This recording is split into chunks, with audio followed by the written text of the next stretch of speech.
بسم اللہ الرحمن الرحیم۔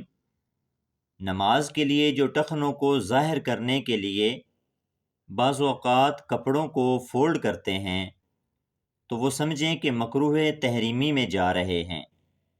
ٹخنے ظاہر کرنا یعنی ٹخنوں سے اوپر شلوار تہ بند وغیرہ رکھنا یہ سنت ہے۔ اگر کوئی نیچے رکھتا ہے اور تکبر وغیرہ کی نیت نہیں ہے تو یہ خلاف سنت مکروہ تنزیہ ہو جائے گی۔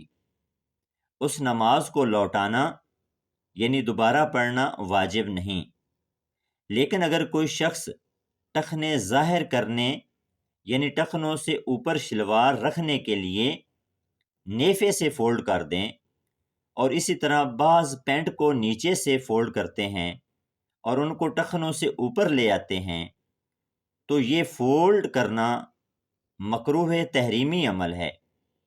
رسول اللہ صلی اللہ علیہ وآلہ وسلم کی احادیث مبارکہ ہے کہ مجھے حکم دیا گیا ہے کہ 7 ہڈیوں پر میں سجدہ کروں۔ مجھے حکم دیا گیا 7 ہڈیوں پر سجدہ کروں۔ وہ 7 ہڈیاں کون سی ہیں؟ دونوں ہاتھ، دونوں گھٹنے، دونوں پاؤں اور پیشانی۔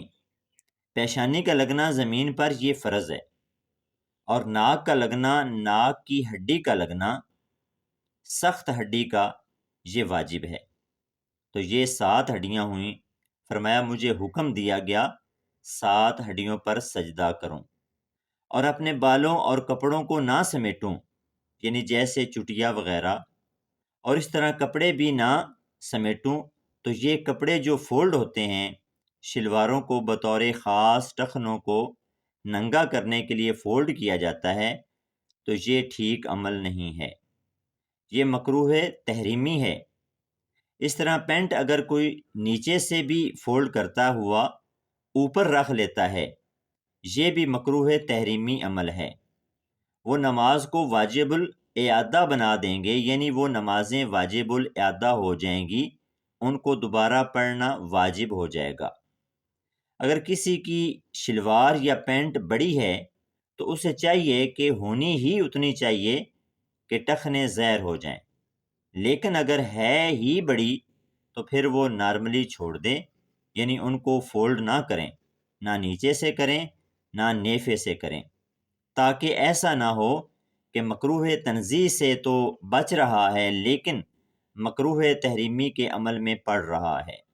تو یوں اسے خیال اس چیز کا رکھنا ہوگا، اور کوشش یہی کریں، ہمارا لباس ہی اتنا ہونا چاہیے کہ جو سنت کے مطابق ہو، اور ٹخنے بغیر فولڈ کے ہی ہماری شلواریں اتنی ہوں جو ہم پہن رہے ہیں تو وہ اتنی ہوں کہ وہ ٹخنے اس سے ظاہر ہوں، یعنی ٹخنوں سے اوپر ہوں۔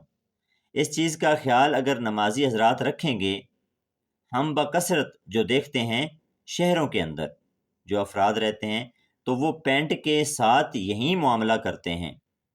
عام حالت میں پینٹ نیچے ہوتی ہے اور نماز کے لیے اس کو فولڈ کر کے کوئی آدمی پنڈلی پہ کوئی پتہ نہیں کہاں لے کے جا رہا ہوتا ہے، تو ان کی نمازیں مکروہ تحریمی میں جا رہی ہوتی ہیں۔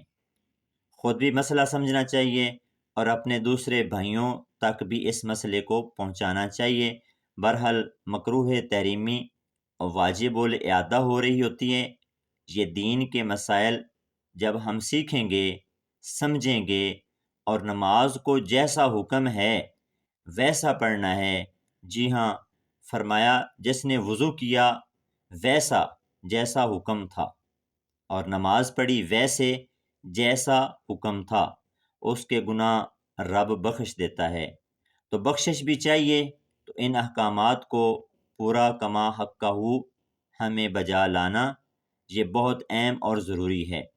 اللہ پاک مجھے آپ کو عمل کی توفیق عطا فرمائے۔ ناظرین، کومنٹ سیکشن میں اللہ تعالیٰ کے 99 ناموں میں سے ایک نام ضرور ٹائپ کریں۔